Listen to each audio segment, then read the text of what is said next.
attention. Weather experts say upcoming budget cuts could put Oklahomans in danger during severe weather.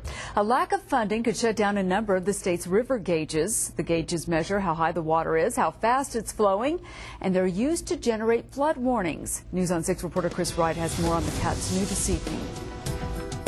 This box next to the Arkansas River may not look like much, but it is working around the clock.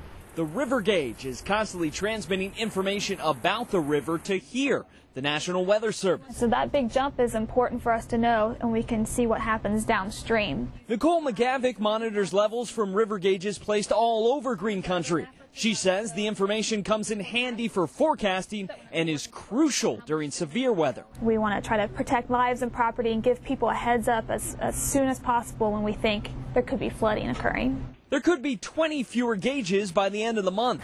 The feds cover roughly half the cost, and the Oklahoma Water Resources Board has been covering the rest.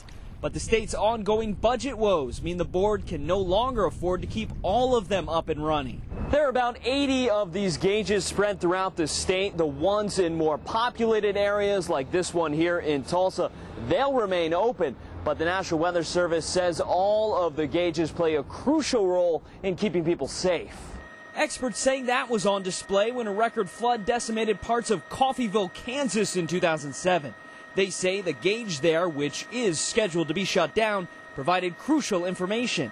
Jim Wellen of the U.S. Geological Survey was at that flood, as well as many others in recent years. And he says these budget cuts could have serious consequences. It really comes down to priority, and we feel that, flood warning gauges should be a top priority to protect people's property and lives. U.S. Geological Survey hopes that another agency, be it state, federal, or even private, will decide to contribute the funds necessary to keep those gauges up and running. Chris Wright, the News on 6.